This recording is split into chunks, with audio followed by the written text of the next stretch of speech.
new Indian is in Ulaanbaatar, the capital city of the magnificent Mongolia. And we have the honor of having with us Professor Bata. He is a doctorate in religion and Asian studies, and he is from the prestigious Mongolian Academy of Sciences, which is directly under the Prime Minister's office. Welcome to Reason, the New Indians platform, where we get to the reason behind the issues that concern you. Welcome, Professor. Thank you very much for inviting me to your wonderful interviews. Thank you. I'm going to begin this conversation with Buddhism, the religion that is practiced by the majority in Mongolia. And you are the specialist of the subject. I want to understand, how did Buddhism really come to Mongolia? There are various versions, perhaps different people have different interpretations of how Buddhism really came to Mongolia. Tell us, did Buddhism come via Tibet or directly from India, or it came through different waves? The first introduction and dissemination of Buddhism into the Mongol land and Mongolian people, that goes back to the almost 1st and 2nd century of this common era. So it is very likely that through the Silk Road, the ancient Mongol Empire, the Huns, were trading through the Silk Road and came into contact with the North Indian kingdom. So then they have the exchange of trades as well as the cultural exchange. And that's very much inclusive of Buddhism. That's the first and ever the period that Mongolians were introduced to Buddhism. That almost goes back to 2,000 years from now. So is this based on some evidence? Do we have any proof in literature, through archaeology or some other means? Are there resources which we can go to really confirm this? Yes, that's a very good question. We do have one archaeological evidence from that time. So after the professional archaeologists excavated different tombs, and they found the very ancient Buddha statues, and of course the Buddhist worshipping items, etc. And secondly, we do have evidence based on the doctrines and the ancient books being transmitted to Mongolia over the centuries. So, but again, it is all very limited. Not many evidences, but limited. However, our scholars and scientists are working together to find more related items and evidences as well. It is also said that Buddhism came in waves in different centuries. Is that true? How can we say that maybe there was cultural exchange, maybe Huns did adopt Buddhism, but what about the waves? Were there different empires which adopted Buddhism as a religion and then propagated it in Mongolia? Yes. Again, in ancient times, not all the Mongolians worshipped Buddha. It was rather very much high level of religion only for the royal families and wealthy people. But coming from that period, there were a large number of different tribes of Mongolian tribes, and mostly they worship this, especially when it comes to the people. The shamanism was the major religion. Yes. Yes. In fact, in all the Himalayan belt, shamanism was often the most common, perhaps, kind of worshipping or some kind of a cult. Right.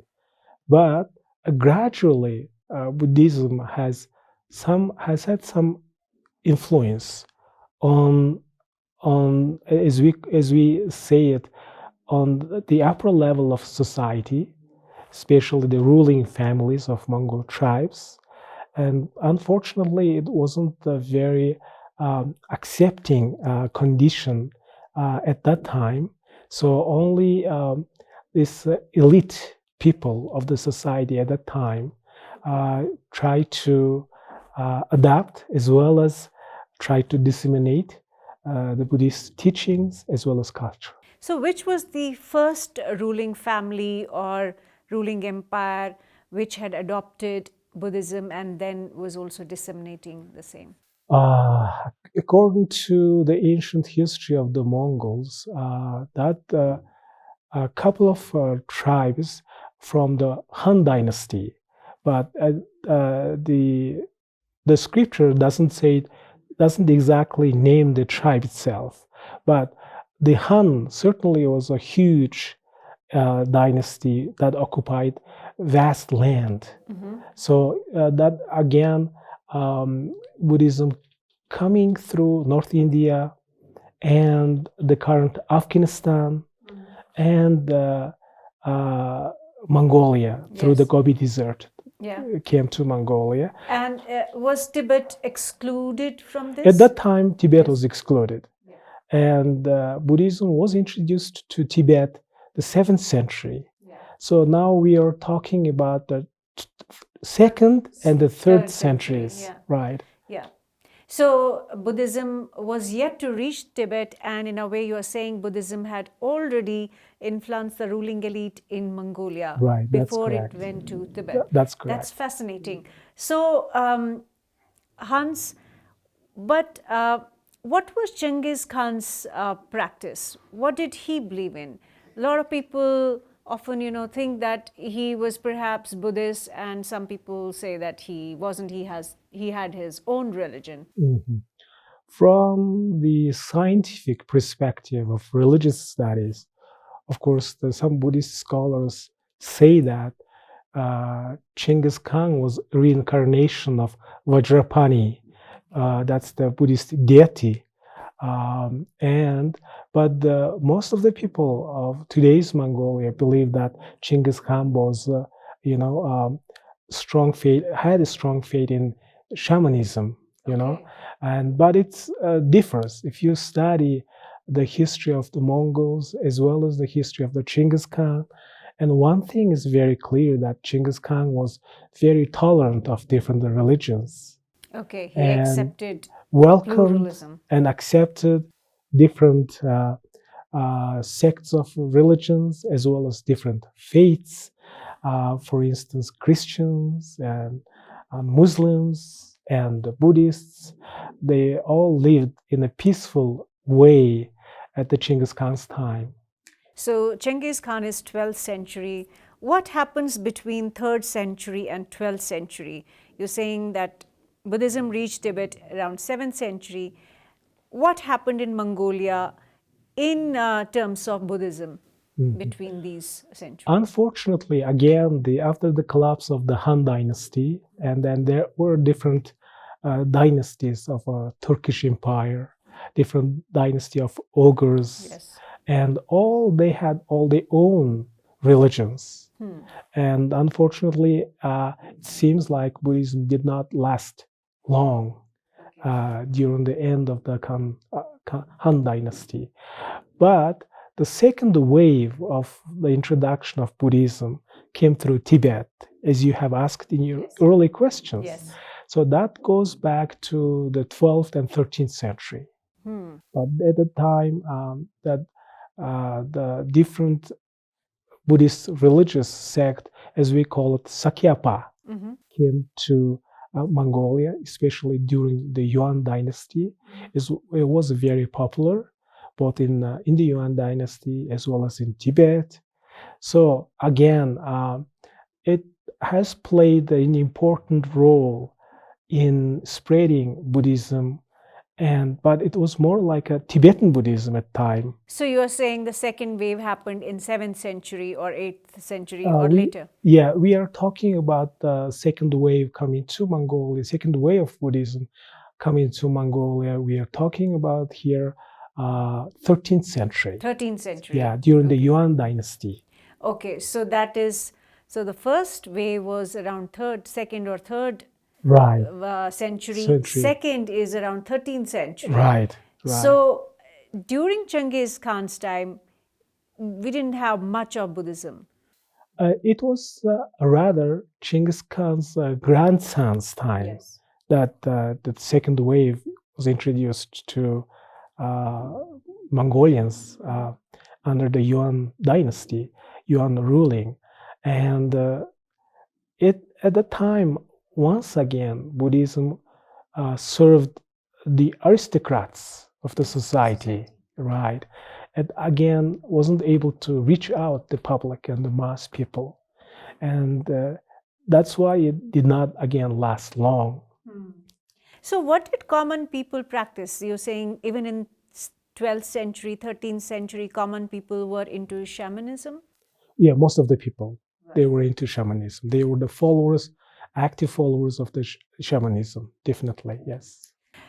So tell our audience the difference between the Tibetan Buddhism, the Indian Buddhism. First wave was the Indian Buddhism, second was the Tibetan Buddhism, and finally when the Buddhist tradition found its ground in Mongolia, how did these three different Buddhisms or the same Buddhisms, how are they different or similar, and how did they evolve in Mongolia?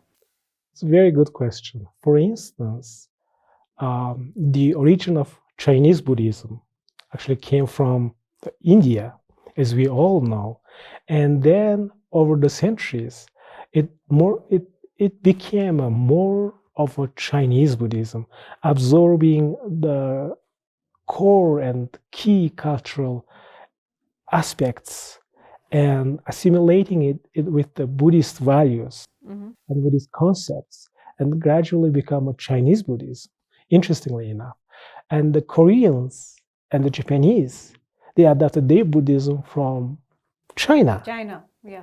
Interestingly enough. Yeah. And then gradually it became a Korean Buddhism, and gradually it became also Japanese Buddhism. Okay. In Mongolian case, it is different. The Mongolians historically were able to receive Buddhism initially directly from India. Yeah. And the second wave came through Tibet. And the Mongolian Buddhism wasn't introduced in its history, never came through China. Okay, so that is makes different. it very unique. Yes.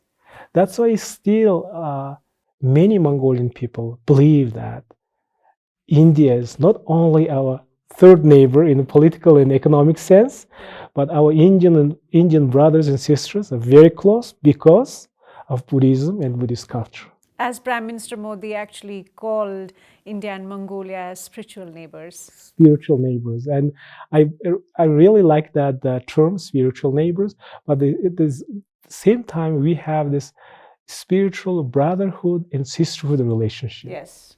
I have to say that. Explain that.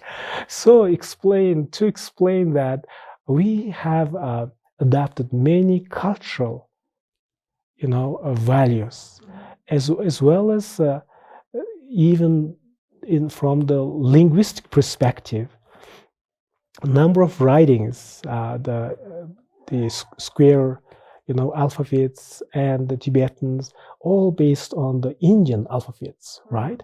Yeah. So therefore, it's not only the culture itself, it's the writing system. Yeah, it's the foundation. Foundation as well as the religion. And that's why we still have a large number of Sanskrit names and terms that we use in a daily life.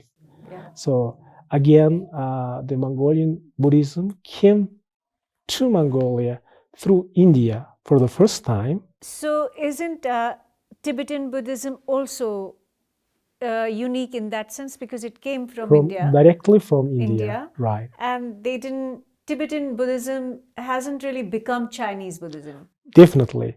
So that we have so much similarity. Yeah.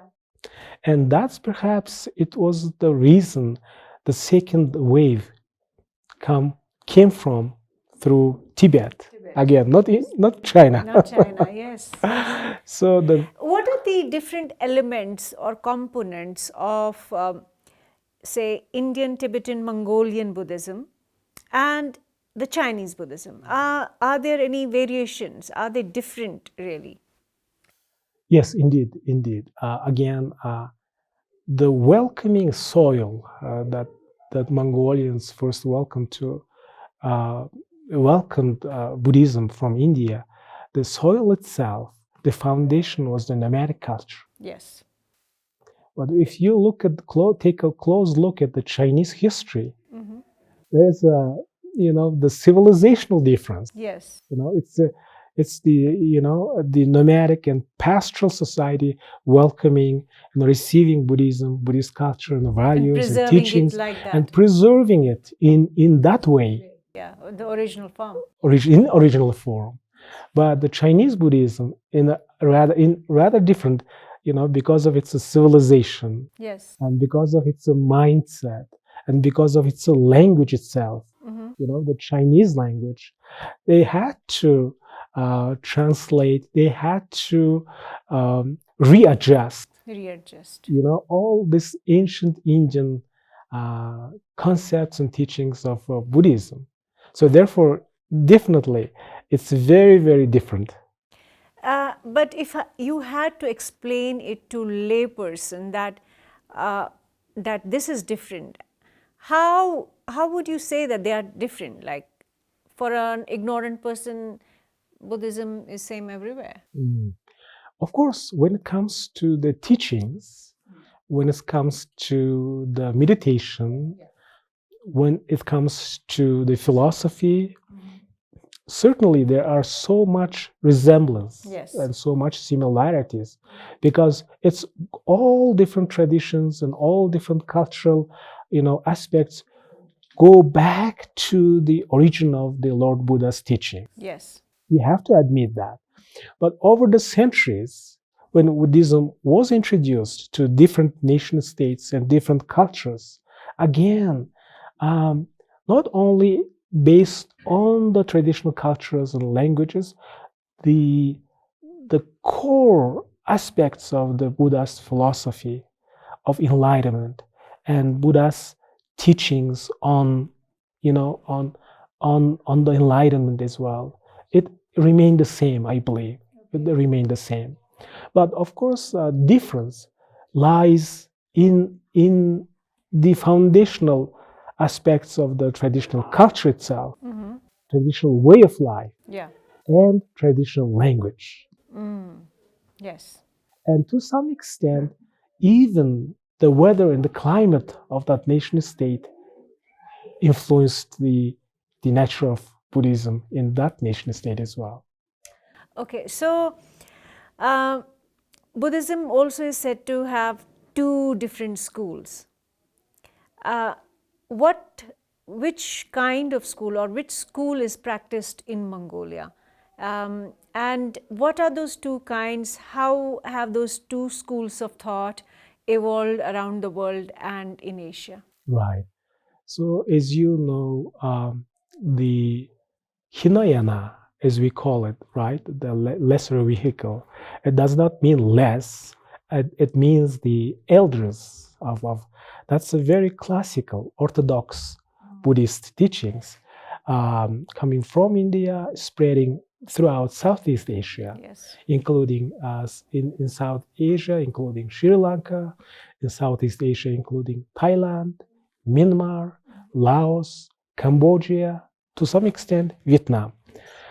And on the other hand, Mahayana Buddhism, the great vehicle, was introduced to China and Korea and Japan and some part of Vietnam as well.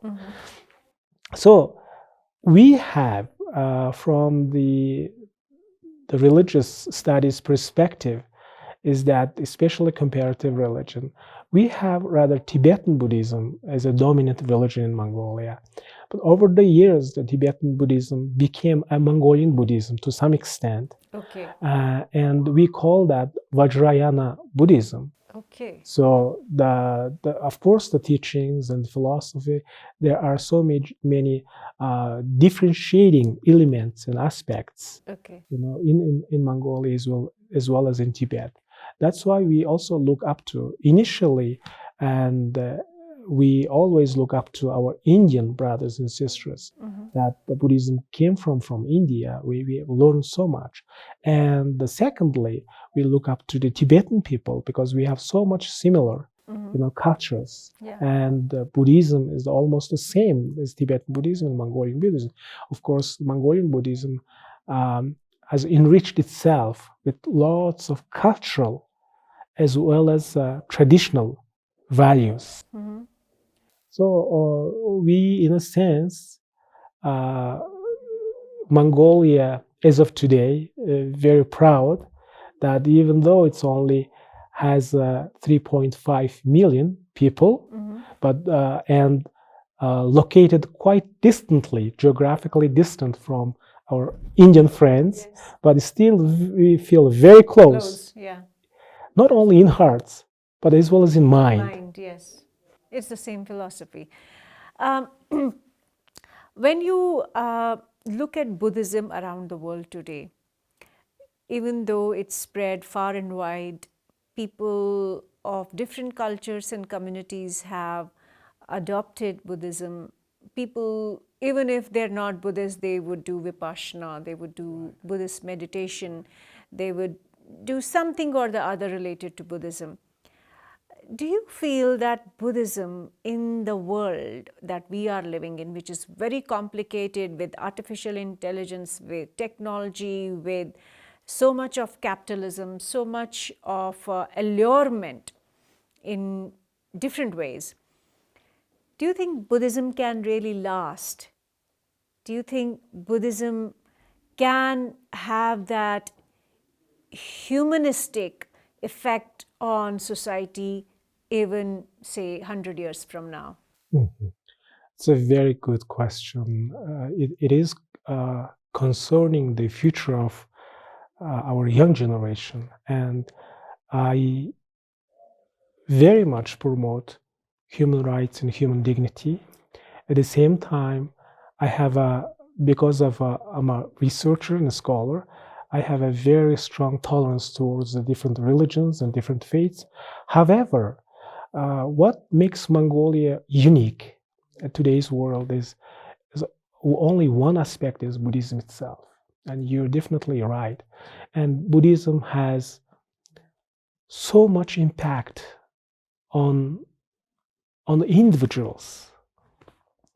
And if these individuals come together and do something for the betterment of humanities, so we do have a very similar the Buddhist doctrinal concepts of equality, and decreasing poverty, and to be eco-friendly, not to destroy the nature itself. We all have very deep teachings, and we can find that in the Buddhist teachings easily. And that's why the whole world, especially so many Western people nowadays interested in Buddhism, interested in meditation, interested in knowing more about Buddhist philosophy, and even more people I find are interested in Buddhist psychology, how to have a very mindful life, Yes. not a greedy life, right? And have to conduct a life without hurting others. And at the same time, have to build a peaceful and tolerant society. Yes. And we do have that. And even today in the world, India has become a wonderful example of, religious tolerance. Yes. And as the most populous democracy in the world, and perhaps, on the other hand, Mongolia is being a small democracy, but we remaining this strong brotherhood relationship is very important. Again, due to the destruction of Buddhism during the socialist period for almost 70 years. So the only nation state that we had to turn to revive Buddhism was India. India. Yeah. And our Indian friends and the government of India helped a lot. And we have to definitely mention that in this, wonderful interview with you. You mentioned about the Soviet era in Mongolia and the destruction of or oppression of Buddhism, but we also saw oppression of Buddhism even in Tibet. That's true. That's true. Do you feel that the world will be more open in future with Tibet, remaining in a way still under a lot of control as far as Buddhism is concerned? Do you feel that Buddhism can have that kind of freedom with superpowers engaging in so much of confrontation nowadays? Is quite politically sensitive issue. However, I hope that our Tibetans living within China, they have a freedom to exercise the Buddhism freely. But I can see that Tibetans living in India, they have preserved the Tibetan tradition in a wonderful way, in many ways, and then even introducing Buddhism to the rest of the world, and then they've been playing an important role in disseminating Buddhist teachings throughout the world. And again, going back to your earlier question, because of the very deep teachings and logical concepts, as well as very high level of values of human life, and the conceptual highlights of enlightenment, I think we can see that Buddhism is one of the major religions in coming years, especially 100 years from now. It can be easily seen. I believe in that. Well, that takes me back to this question that several scholars say that a lot of original Buddhist literature was either taken from India, probably to protect it, probably to preserve it, by different monks, because there were different phases of history, there were rulers who tried to demolish and destroy Buddhism. I want to understand how much of original literature is out there in the world, and how much of that original literature is in Mongolia, and how was it brought to Mongolia? How did it sustain, and how was it preserved? Mm-hmm. Very good question. There are some, perhaps very few, findings of the Buddhist scriptures from the Yuan dynasty. And then we do not have much of that because of the location. At that time, were the scriptures left behind in China when that's Mongolians correct. came That's back correct. to Mongolia? Came back to Mongolia. That's definitely right. So it is with you. Do you think, or do you suspect that the Chinese have preserved it? Right, right. So we hope that, of course, the Chinese they're quite smart people. They have carefully preserved that valuable ancient scriptures from the Yuan dynasty, and majority of the texts that we have kept and preserved is from the 15th and 16th century. Okay. Again, that's related to the third way of Buddhist teachings coming to Mongolia in the 16th century, the second half of the 16th century. So since then, it's been almost 450 years. Yes. But again, unfortunately, during the socialist period, the many temples. I would say well over 1,000 temples and monasteries were destroyed in Mongolia. Within Mongolia, and a large number of valuable Buddhist texts and scriptures were burned, right? And so this was during Stalin's time. During this, I would say it goes definitely during this Stalin's time, Stalinist period. I'm talking about the 1920s and 1930s. Okay, right. So this is after the revolution. Right, correct. So it's because of the Bolshevik influence, as well as the Soviet, mentality that have this, saying that religion is an opium. Opium, yes. So the Marxist view of religion. Very strong view that existed in Mongolia for about 70 years. And then theoretically, yes, they said religion is a religion, but practically in a daily aspect of life, religion was not encouraged to,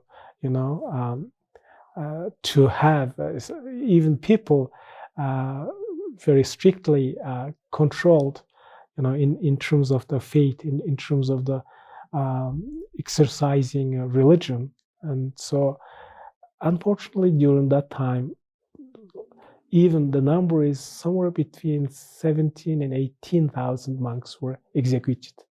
Right, and a large number of monks were imprisoned for many years. So that's the reason, we had a very difficult time to revive our Buddhist culture and Buddhist values, starting in 1990, when we had a democracy. So how hard and challenging it has been to take Mongolians back to their religious roots, their spiritual roots and cultural roots, when for almost 70 years you were basically anti-religion or not religious at all. Even today the data says that just about 50% people in Mongolia are practicing Buddhism, and 49% people or 47% people have no religion whatsoever. Yeah, the different kind of surveys and statistical numbers that we have. One thing for sure, after analyzing all this statistical data and different numbers, is that the number of Buddhists in Mongolia is decreasing today. It is decreasing? Decreasing, yes. That's the trend? That's the trend, yes. And so this is decreasing from since when? Because I'm assuming that your baseline is 1990. That's correct. That's correct. When democracy was established. Till then, you couldn't openly practice Buddhism. Right. So what is the framework for this comparison? Yeah. Within the first decade after 1990, Buddhism, the revival of Buddhism was very active, flourishing, and a large number of Buddhists. And in the second decade, again, I'm talking about the year 2000, right? So the number of Buddhists, the number of monks were relatively stagnant, And if you look at the numbers from the third decade, I'm talking about from 2010 to 2020s. Yeah. So there is a decreasing number of Buddhists and decreasing number of monks, and on one hand, on the other hand, an increasing number of Christians and an increasing number of other religious followers. That's as well. Interesting. Yes, it is indeed interesting. It's a social So what do you think? What is happening in society? Why are we seeing such trends that Mongolians are sort of abandoning their core spiritual foundation and moving to something else? Yeah, that's on one hand, I think it's the Buddhists, they have to have a long-term vision to preserve the Buddhist teachings and culture as well. We, on one hand, we have again a very bitter past from the socialist period. It's been only 30 years that the Buddhist monasteries, institutions, even monks are still very inexperienced in many ways, and as well as it is every new phenomenon in the world is very new to them. This free economy and democracy and the Technology, human rights, internet, yes. even the social media, Yes, and yeah. all these things very new to Yeah. them. And that's perhaps one of the reasons. And second reason is that, again, Mongolia is a free and democratic country now. It is by policy, of course, we support human rights and human dignity. And that means even our constitution protects and promotes the religious freedom as well. Yeah, So there is no special concession or special privilege for just Buddhism alone. that's correct. Yeah. That's correct. So that's also we have to readjust our thinking and our doing as well in accordance with the contemporary society as well. But the challenge is that then after facing and encountering all these challenges, and how do we preserve Yes. these valuable Buddhist teachings and values as well? So that's the biggest question we face today. Even to some extent, the government itself has a difficult time to, make very effective policy. Yes. Towards regulating different religions and towards renewing the relevant law. And all this is a very challenging and not easy task for many. But at the same time, we are fortunate that we have our Indian brothers and sisters who are helping us, at the same time guiding us, and telling us, oh, it's better if you do this because you have so much experience and because you have so much what's called because of your democratic establishment and you have the right ways that tell us probably this is the better way to go. Well, on that optimistic note, I really thank you. I'm grateful for this conversation and such enlightening facts of history and Buddhism, and the expectation and hope that India and Mongolia will together work for the sake of humanity. I think that's very important, and thank you very much for this interview. Thank you.